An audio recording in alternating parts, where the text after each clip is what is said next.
Hey guys! Welcome back to my channel. This is Canadianbisdak, Bisayang Dako. So ngayon guys, magluluto ako ng wonton noodle soup. Papakita ko sa inyo kung ano yung technique para yung wonton natin ay hindi matatanggalan ng balat at magiging meatballs na lumilitaw sa ibabaw ng ating soup. So, ang gagamitin nating pot or kaldero ay yung malalim na kaldero. Gagamit ako ng fish stock, okay? Fish stock or fish broth, ganun. So, kahit anong broth or stock, pwede niyong gamitin, okay? So, mainit-init pa yung aking stock. Ililipat ko siya dito.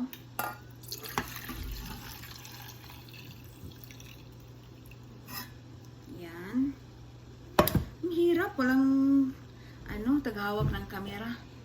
So, isa na, ayan na guys. So, ganyan. Pwede kayong dagdagan ng konting tubig. Kasi, yung aking fish broth ay parang espresso siya ng konti. Ayan. Ulo ng ano yan guys? Ulo ng salmon yung fish broth ko. Dito naman meron akong tubig para naman ito sa noodles. Ang gagamitin ko is rice noodles. Ganito yung itsura guys ng rice noodles. Dalawa. Ayan, ganyan siya. So, dalawa ang aking gagamitin. So, meron siyang tali. Tatanggalin natin ang tali. Siyempre, kasi kawayan yung tali eh. Diba? Ayan.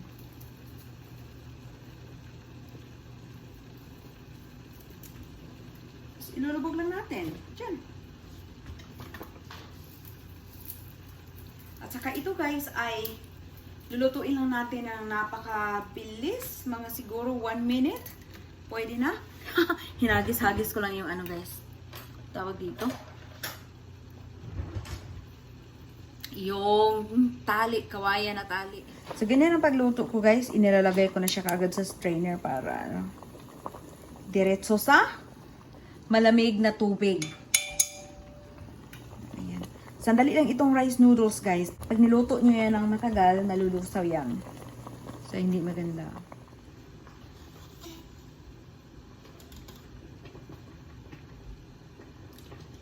Mayroong napasamang, kawayan.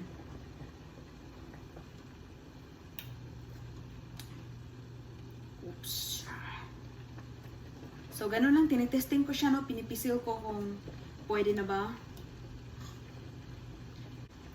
So, parang ganoon din siya sa pasta, spaghetti, al dente. Yan, tama na yan. 1 minute na lang talaga siguro, guys. Or even less than 1 minute. Tapos, diretso sa malamig na tubig.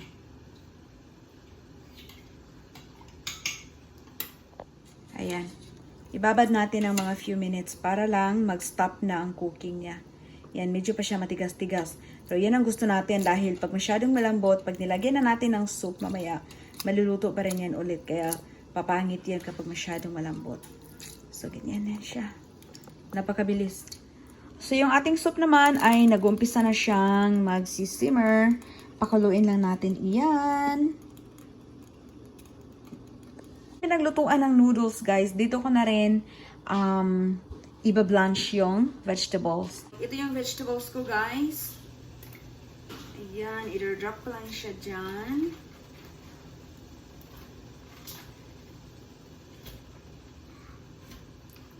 Kahit anong vegetables na gusto niyo ilagay, pwede mushroom, o kung ano pa na pwede niyo maisip, ayan, ilagay niyo, okay? Pero ito lang gusto kong ilagay today. Green lang. So, ito ay para sa gulay. Yung ating rice noodles ay pwede nang hanguin. Dito ko ilagay. Ayan. Tapos yung gulay, dito ko siya ilalagay mamaya.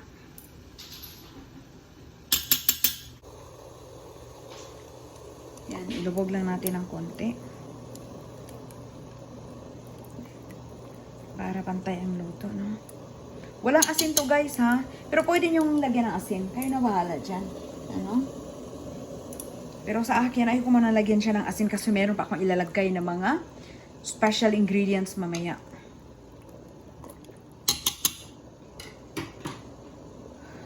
Okay, dito na tayo sa ating soup. Unti-unti na siyang nagsisimmer. Kulang tagal naman kumulo, ah.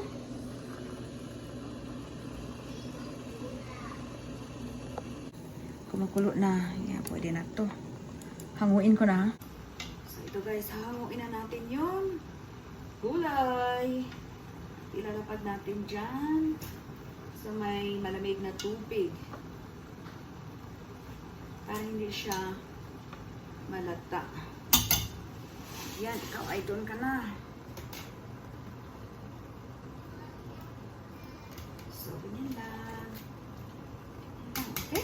So, ready na yung ating gulay, guys. Hihintayin na lang natin itong ating soup na kumulo ng konti. So, ito na yung wonton dumplings na ginawa ko kamakailan. Nilagay ko siya sa freezer.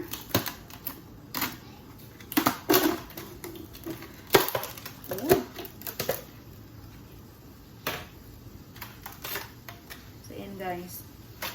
So, ingat dyan. Ingat. Kamasunog. Kumukulo na. Super kulo na. Sa ibaba natin yung temperatura ng ating sabaw para yan ay bumaba. Ang purpose niyan guys, napakuluin siya ng husto para lang tawag dito, uminit yung sabaw. Tapos ngayon ibaba natin, hintayin natin na tumila yung yung kulong-kulo niya. Ayan, tumitila na siya ng konti, no? Tila na. Tahan na. Ayan, natigas na ng ating frozen na siya. Frozen.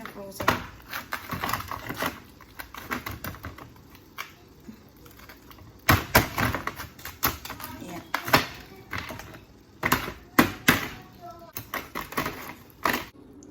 So, ito na guys. Tumitila na yung ating sabaw.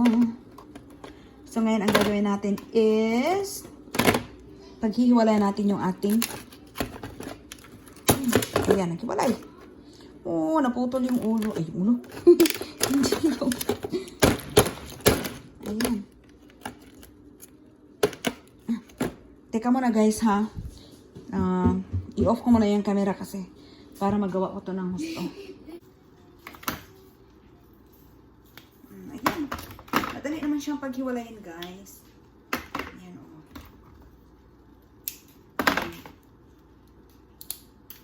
Oops! Ito ang tigas. Ayan, pagsamahin na lang yan siya. Then, ito, mabilis lang.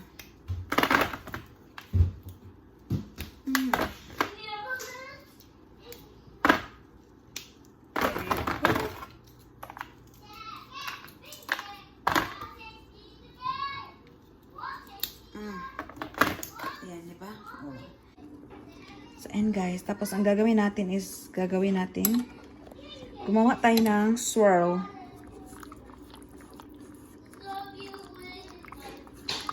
Ayan, paikot-ikutin natin yan. Tapos, i-drop natin yung ating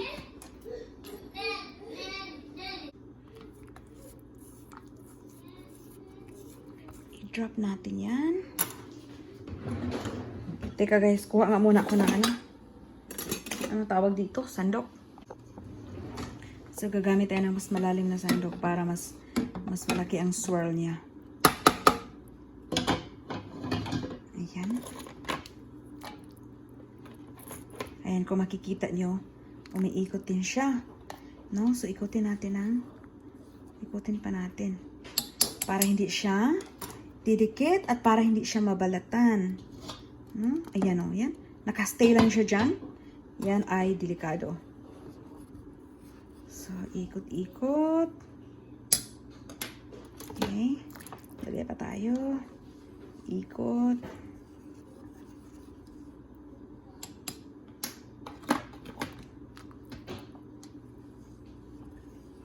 So, dahan-dahan lang din guys. Kasi pag masyado namang mabilis yung pag-ikot natin, Mababalatan din yan. Kunting ikot pa. Uy, nabalatan kaya? I hope hindi. Oopsie.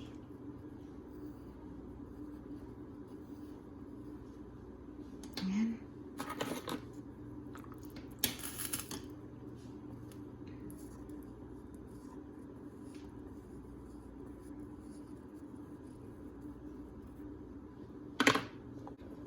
Natatakam na ako guys, grabe. Ang bango niya guys.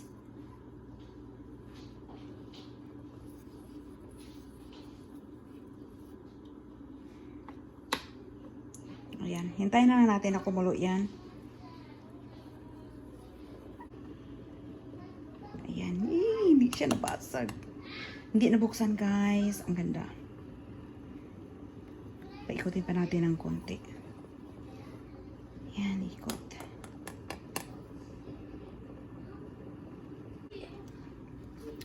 So, ito na guys, pakulo na yung ating dumplings. Wonton dumplings. Woohoo! Ayan.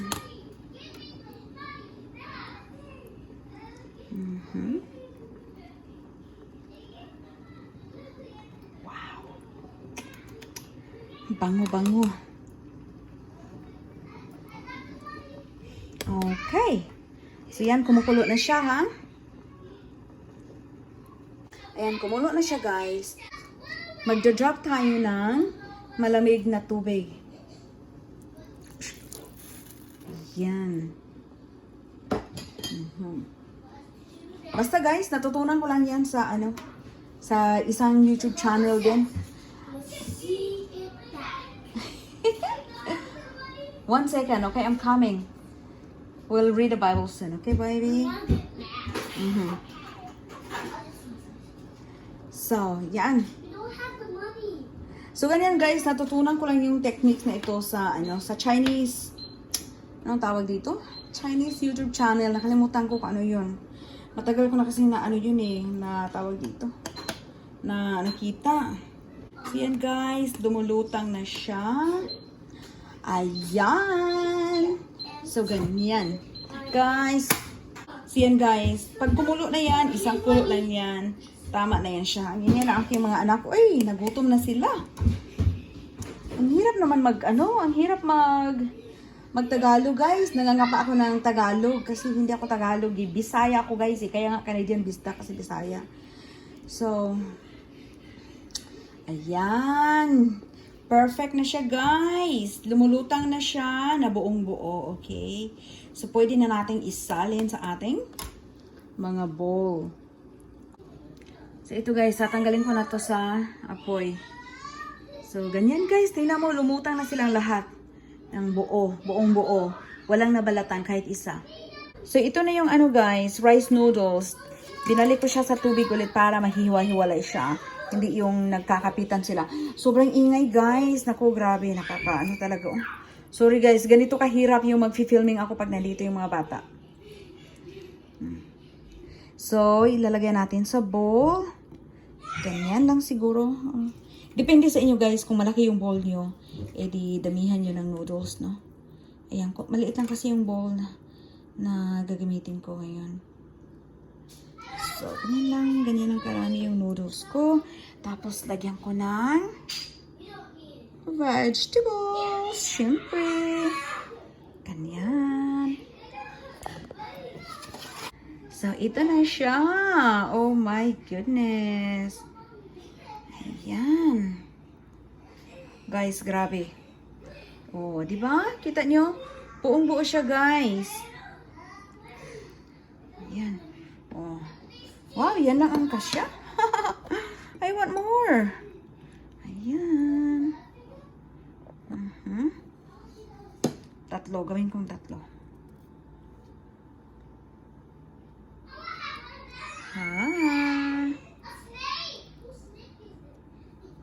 Or apat. Apat na lang kaya. Alam niyo naman ako. Ako ang nanay Ako ang tagaluto, di ba? So, or tatlo lang. para makita yung noodles. Ngayon, sabaw. Sabaw. Oh, guys. Grabe, guys. Ang ingay ang aking mga anakis.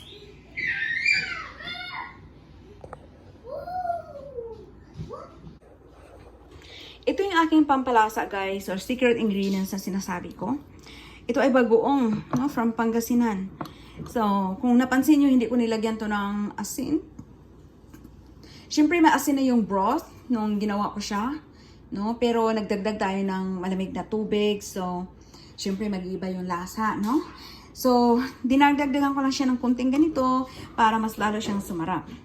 So, ganyan yan siya, guys. Ito siya, bagoong nilagyan ko ng tawag dito, sauteed bagoong na siya, pero dinagdagan ko siya ng chili sauce na hindi masyadong manghang. Pero basta chili sauce, dalawang klase yung chili sauce o chili sauce eh, yung panluto, yung talagang isasahog mo sa pagluluto, at saka yung isa ay yung itatoppings mo sa mga pagkain na luto na. So, kukuha tayo ng kunti lang dito kasi para hindi na masyadong manghang. Bagoong, konting bagoong. Ayan guys, ayan ang bagoong ko guys. Super sarap guys, grabe.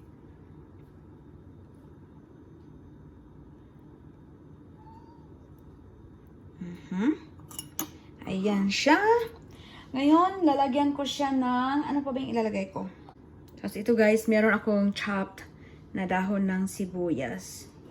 Dagdag natin dyan. Oh, la la la la la la. So, ayan na guys, ang ating wonton noodle soup.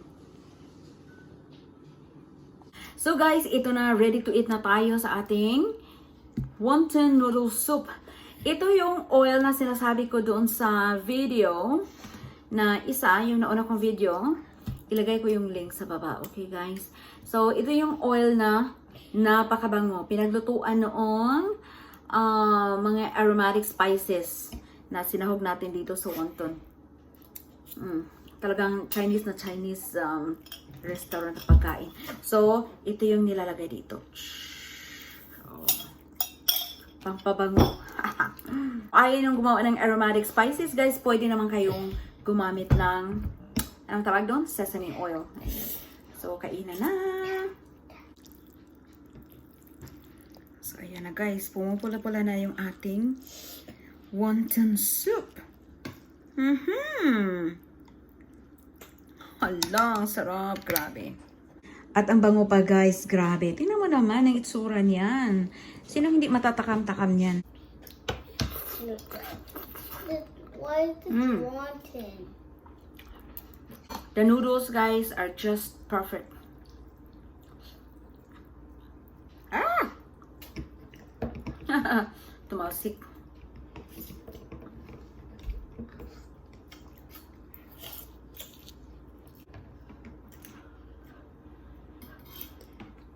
I never eat fish sauce. I want some water.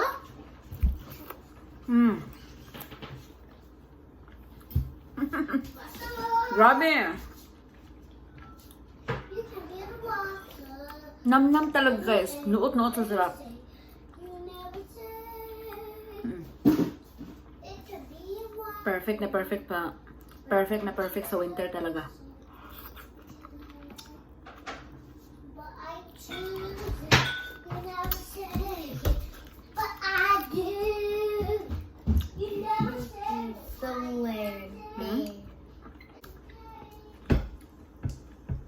Mommy, I got cookie. It's there. Mommy. Sige guys, maraming salamat sa iyong panunood. So, hanggang sa muli. I hope na meron kayong natutunan at natakam kayo sa aking video. Okay, we'll see you next time. Bye-bye!